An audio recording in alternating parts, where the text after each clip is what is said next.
Victor Gao, the deputy director of the Center for China and Globalization, is a frequent defender of the Chinese government's actions on the global stage and one of the CCP's leading propagandists. During a recent interview on the Qatari news channel Al Jazeera, the conversation turned heated.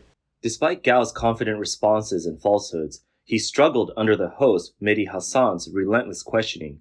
After watching the interview, many online viewers commented that it felt more like a comedy show than serious journalism. Someone commented and said, "I've never laughed this much during an interview." One particularly intriguing moment in the interview was when Hasan pressed Victor Gao on the sudden dismissal of two CCP ministers, Qin Gang and Li Shangfu, asking where they are now. Your foreign minister and defense minister, imagine Antony Blinken and Lloyd Austin just disappeared tomorrow. We don't know where they are, we've never seen them again. That's not normal, Victor. Listen, corruption is rampant in China. How do we know they're corrupt? They just disappeared. Where's the trial? Where's the trial, Victor? Finish my point.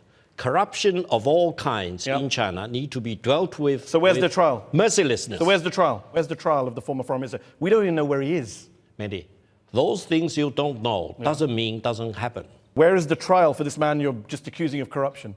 Qin Gang, widely regarded as a diplomat personally promoted by Xi Jinping, was appointed CCP ambassador to the United States in July 2021. On January 2, 2023, he was recalled to China to serve as foreign minister, becoming the youngest party and state leader. However, just a few months later, Qin suddenly disappeared, and the CCP has yet to provide a satisfactory explanation. Rumors suggest that Qin was involved in an extramarital affair and died from abuse during an internal party investigation.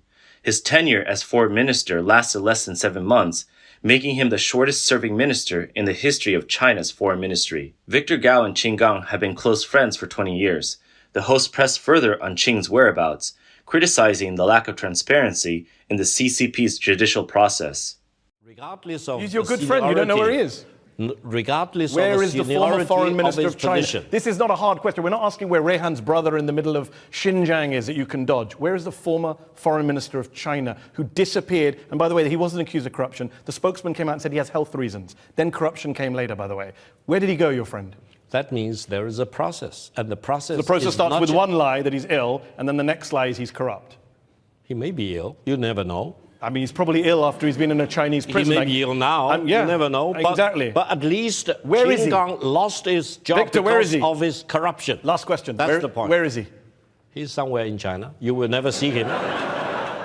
When Hasan pressed him about the whereabouts of former Chinese foreign minister Qin Gang, Victor Gao was caught off guard and unintentionally confirmed rumors that Qin Gang may have died while in detention. The interview covered sensitive topics like Taiwan, Tibet, and Xinjiang. Victor Gao is usually known for his aggressive wolf warrior style, but this time appeared outmatched by Hasan's sharp questions, leading to widespread online attention. I travel to Xinjiang regularly, and I talk to many other Uyghurs. Now, if anyone is serious about accusing China of practicing mass injustice to the Uyghurs, give me the evidence. I think Human Rights Watch say 500,000 people detained over the years in recent years. You keep quote Human Rights Watch, and I tell you... Do you know where they got those numbers from? I don't know. Can I tell you? I don't know. I thought you were the expert on You've been to Xinjiang, you've spoken to Uyghurs. You never heard these numbers? I do not know where did they get the source. When Gao challenged Hasan on how he obtained accurate data, it became evident that Gao hadn't done his homework. The Xinjiang authorities launched a special campaign to crack down on violent terrorist activities as early as 2014, with enforcement intensifying sharply in 2017. In an effort to highlight their achievements, the Xinjiang High People's Procuratorate once reported over 500,000 indictments. Given China's conviction rate of over 99.9%, this indicates that more than 500,000 people were convicted. Hasan's response was a direct rebuttal to Gao's argument. Where did they get the source? So their source is the Xinjiang High People's Procuratorate, which has published its own statistics, Xinjiang official body, which says it's convicted 540,826 people prosecuted in the region since 2017. The United Nations Office for Human Rights looked at satellite footage. They say 10 to 20% of the population. Amnesty estimates 1 million people in camps. 500,000 is a conservative number. Mehdi, if you quote that organization, please be assured that that organization has been completely discredited for the false information they came up with. I love this game we're playing. You give me a source, I give you a source. They're discredited. They've said falsehoods. Mehdi, how can let me ask you a question. How many people are in detention in Xinjiang? You give me a number. Listen, if you look at Xinjiang, you give me a number. If you look at, I do not have the number. Why not? Yeah. Hold on. You can't say it's not 500,000 and then say you don't have a number. I have a number. I have sources. How many people do you think are detained? Let me give you. Victor Gao hesitated to acknowledge the official Xinjiang figures presented by Hasan, yet was unable to provide any counter data, leaving him in an awkward position. Hasan, however, persisted, expressing a desire to freely investigate Xinjiang. This further cornered Gao, as it is well known that Xinjiang authorities heavily monitor foreign journalists visiting the region. Very small minority. So you don't have a number. You say they're all happy, but you won't let in independent investigators. You won't let in journalists to go there. Why not? They're not allowed to go there. I will be happy to escort you to Xinjiang. Really? I can make that promise. Really? I will speak to the Chinese government. Here's the problem, to the Victor. Chinese I don't embassy. want to escort. I don't want minders. I want to go freely. Will you allow that? I do not make that decision. Oh! A moment ago, you were going to make all sorts of interruptions. Suddenly I said, let me go freely and speak to Uyghurs freely. Can I do that with no minders? I'll be happy. No Chinese government escort. I will be happy to make your case. Oh, just now you said you'd organize it. Now we're about make a case. Make you can't guarantee. Rayhan Assad is a senior fellow.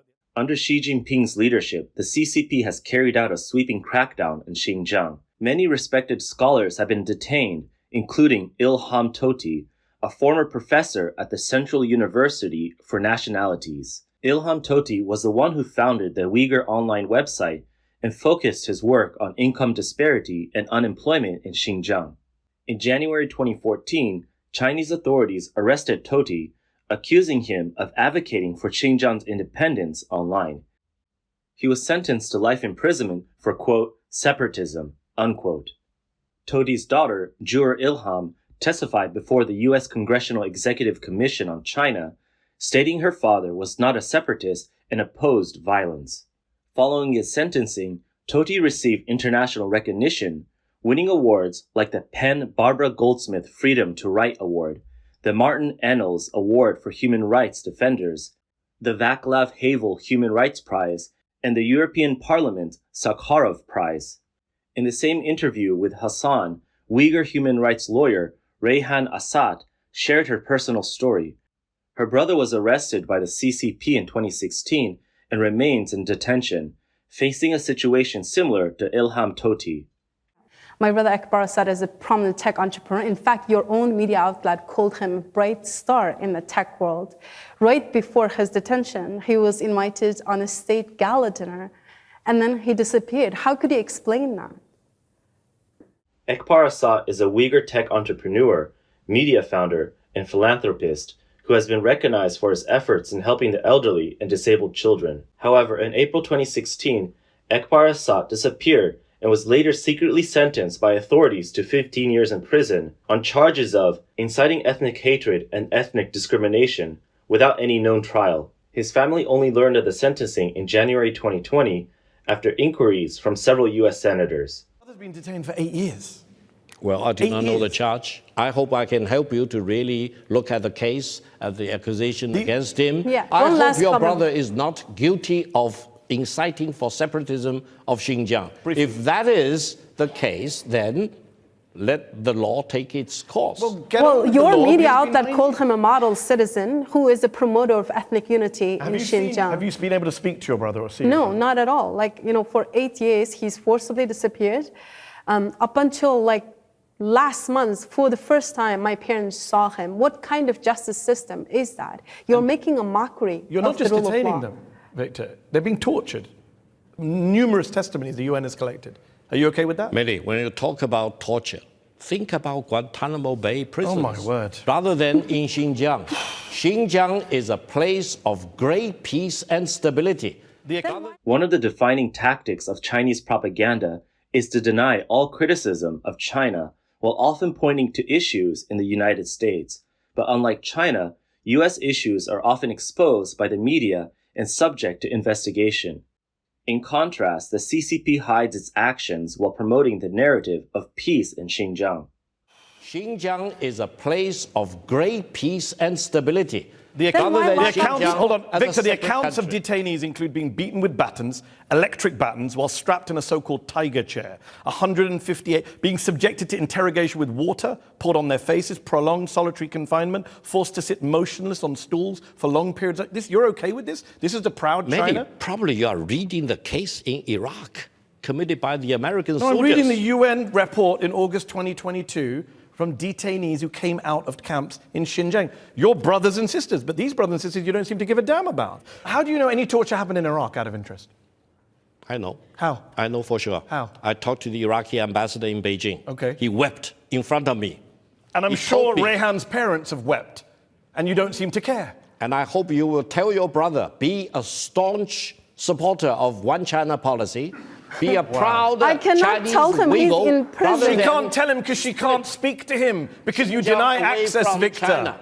Victor, she can't speak to him. Are you going to arrange it? Are you going to arrange a visit now? I'll be happy to help you to Oh, make wow. a phone call. There's a lot of promises being made here, guys. You should You are follow all up on this witnesses. afterwards. You are all witnesses. We are witnesses. A Wall Street Journal reporter spent 12 days in Xinjiang, witnessing firsthand the intense surveillance and the harsh conditions under which the people live. Xinjiang is one of the most heavily monitored places in the world, with a massive police presence, cameras on every corner, and advanced surveillance technology invading every aspect of daily life. During the interview, Victor Gao emphasized his background as a lawyer. Public records show that Victor Gao joined the CCP's Ministry of Foreign Affairs in 1983 and worked as an English interpreter for Deng Xiaoping. He left the ministry in 1988 and later attended Yale University, where he earned a law degree, thanks to a recommendation from former U.S. Secretary of State Henry Kissinger. Victor Gao now serves as a deputy director of the Center for China and Globalization. The Center for China and Globalization is a think tank based in Beijing. According to the University of Pennsylvania's Global Think Tank Index in 2020, CCG ranks 64th among the top 100 think tanks worldwide. During the interview, the Taiwan issue also came up, exposing the CCP's attempts to test the loyalty of the Taiwanese people, which some argue amounts to ethnic cleansing. You also said in an interview with the French newspaper Le Monde, once we get the island back, we'll have to ask everyone's origins. Those who have Japanese ancestry, who you basically say can constitute 10% of the population, will have to pledge loyalty to reunification in writing, otherwise we'll have to help them leave. You're basically calling for the ethnic cleansing of 2.3 million people in Taiwan. No, The CCP has long used the One China principle to suppress Taiwan on the international stage. Any Taiwanese business people or entertainers seeking to work in China are required to sign a statement supporting One China, or they are barred from working in the country. What now terrifies many people in Taiwan is a prospect that, if the CCP were to take control of Taiwan, all Taiwanese citizens might be forced to sign similar declarations. Japanese, Completely baseless claims, Chinese. but okay. Well, but we you can would get do- rid of them. You would get rid of 2.3 million people. No, after the reunification, everyone in Taiwan need to make a pledge, whether they acknowledge there is only one China and Taiwan is part of China. And if they don't make that pledge, they're out. Those who Victor Gao made it clear that under CCP rule, everyone must adhere to the One China policy. Those who do not will face severe consequences or simply disappear. In response, Robert Cao, founder of Taiwan's United Microelectronics Corporation, called on those in Taiwan who support unification and oppose independence to pay attention to this top member of the 50 Cent's army for the CCP propaganda. The term 50 Cent refers to Chinese internet users who are paid by the government to post pro-CCP comments online, typically earning 50 cents per post. Robert Cao compared Victor Gao to the ghost of Zhao Gao, reeking of decay. He explained many young people might not know who Zhao Gao was. He was a minister in the Qing dynasty over 2,200 years ago. To test others' loyalty, he led a deer in front of everyone and claimed it was a horse. Anyone who didn't agree with him was killed. This is where the saying, pointing to a deer and calling it a horse, comes from. It's not about making a mistake. It's about forcing people to submit to power by twisting the truth. Cao went on to say that Victor Gao's behavior shows the arrogance and twisted logic of mafia-like power. He claims that the CCP's seized territories are Chinese territories, which is classic case of pointing to a deer and calling it a horse. In China, criticizing the government or its leaders is strictly forbidden. Many people have been arrested and sentenced simply for expressing dissatisfaction with the government, complaining about leaders, or calling for Xi Jinping's resignation. Host Mehdi Hasan noted that Chinese citizens are afraid to criticize the government, but Victor Gao tried to deny this without offering any real argument in return. I also live here in the UK. I'm British. Here you have Rishi Sunak, the former Prime Minister, was called a pint-sized loser by a Labour politician. Would you call Xi Jinping a pint-sized loser? Mehdi, each country has different sensitivities. In UK... So you're admitting you can't criticize the Chinese government? No. You can criticize the government if you are positive in your attitude. You can criticize the government if you're positive? Yes. Is that the new philosophy? No, if you can come up with your... You've got to come up with nice insults? No. What then? Constructive advice. Constructive advice? For example, oh, I'm loving in this. dealing with the aging population, what should be the government do? What should this governor should do? But you can't say the president's lied. He's a liar. No, he will be dealt with very swiftly in China. You cannot say that. That is the most honest thing you've said tonight. In March 2018, nearly 3,000 delegates at China's National People's Congress voted almost unanimously to amend the constitution, removing term limits for the presidency. This change cleared the way for Xi Jinping to rule indefinitely. It was one of 21 constitutional amendments approved by the Congress, including others that praised Xi's efforts to strengthen the Communist Party's dominance. In March 2023, at the National People's Congress in Beijing, Xi Jinping was re-elected as president with a unanimous vote, no abstentions, no opposition. This marked the start of his third term. Many around the world see this as a signal that Xi has officially moved towards a lifetime presidency, breaking the original two-term rule. However, the CCP denies that it's a dictatorship and rejects any claims that Xi's presidency is for life. So I'll ask again tonight, is he now president for life, a true dictator? For the record, first of all, Chinese President Xi Jinping will never be president for life. There will be a time limit. When it will be handled according to the Chinese legal system and constitution. Secondly, there is no dictator in China. Why? Because dictatorship simply doesn't work. Democracy means modernization. And how can you explain profound transformation of China over the past 45 years in China if you have dictatorship or authoritarian rule? No, every leader in China will be put into a team. And teamwork will be much more important than individualism. Victor. Maybe previous presidents did. Maybe Jiang Zemin or Hu Jintao. Everyone knows Xi Jinping has centralized power, consolidated power, got rid of term limits. You say there's a way to get rid of him, but there isn't actually a legal way to get rid of him. He's in power for life, and he likes being a dictator. Why are we pretending? Mehdi, allow me to remind you, the Communist Party of China, which is the ruling party of China, has a membership of up to 100 million people. Yeah. It's well structured. Every province, every state-owned enterprise, etc., will have a party cell. There's no division or debate within the Chinese Communist Party. Listen to me. No single person in China can dictate to a population of 1.4 billion people and 100 million membership of the Communist Party of China. Okay, let's test that.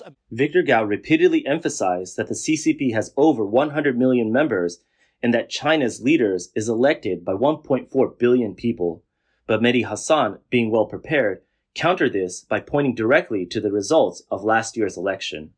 Okay, let's test that. That's a mission impossible. Let's test that proposition. The president won a vote last year. Won a vote. I'll put that in air quotes. Do you know the tally of last year's presidential vote in favor of Xi Jinping by the National People's Congress, part of that structure you just advertised to us? What was the vote? Can you tell our audience here? I think it's up to about 100%. That doesn't... 2,952 to 0. Yes, that's exactly what I said. Could you not find a few people just to make it look a little even? One or two? Mehdi, it's not surprising. It's not surprising. 2,952 to 0. It's That's one-man rule, my friend. In the Chinese system, everyone supports the Chinese president. You just told us 10 seconds ago there's this huge system, a big party, one guy, and then you're like, oh no, but everyone supports him. 0 votes against him. One person out of 3,000 couldn't say, Xi Jinping, not my guy. One. What if he is the guy for all the Communist Party of China? You never know. Well, never know. if that's the case, then your entire first answer is redundant because it doesn't matter if there's 100 million people. They all have to follow the leader. No. During the discussion, Victor Gao struggled to defend the idea of dictatorship. He defined it reluctantly, but wouldn't admit that Xi is a dictator. This seems to be a common pattern in CCP wolf warrior diplomacy. They dodge questions, refuse to acknowledge reality, and resort to twisted arguments. Do you know how many names were on the ballot papers that were given in 2013? How many names were on the ballot paper when they went to choose the president? Can you tell our audience? I think there is only one candidate. Yeah, there were no other names. That's a real secure leader. A guy who knows he has the confidence of his people. You get to vote, but only for me, and none of you can actually vote against me. Mehdi, there is no dictatorship, Mehdi. You just Do you admitted want me to, that there's no name repeat? on the ballot paper, no votes against him, and they all just follow him. That's a dictatorship. To further demonstrate China's authoritarian system, Hasan pointed out that Xi Jinping's name is even written into China's constitution. Did you know that Xi Jinping put his name in the constitution? That's weird. Well, The leader of the country put his own name in the constitution while he's president. No one's done that since Mao. None of the other Chinese presidents, not Hu Jintao, not your old boss Deng Xiaoping, none of them did it. Did they? Or am I wrong? It's wrong. According to Xinhua News, in January 2018, the second plenary session of the 19th CCP Central Committee concluded in Beijing, during which the proposal to incorporate Xi Jinping thought on socialism with Chinese characteristics for a new era into the constitution was passed. This elevated Xi Jinping's status in China's constitution to be on par with that of Mao Zedong. If This you are seems the to be a president of common China, pattern you're in elected CCP without wolf any warrior opponents, diplomacy. no names They on the dodge ballot paper, questions, zero votes refuse to against you. acknowledge You put your reality, name in the and resort constitution. to twisted 6-year-olds are taught about Xi Jinping thought in primary school. That is not just a dictatorship, that is a cult of personality. I don't think China believes in personal. So why are personality 6-year-olds cult. learning about Xi Jinping thought? I'm pretty sure no 6-year-olds learned about Liz Truss's mini budget. Another viewer remarked, "Honestly, I have to give this Chinese man credit for being able to lie with such a straight face in a setting where no one believes him." US-based Chinese political commentator Tsai Shun-kun noted that Chinese officials and think tank experts are usually quite articulate, even when spouting lies. They would manage to avoid a complete meltdown. However, he described Victor Gao's performance in the interview as one of the biggest failures in the CCP's propaganda efforts.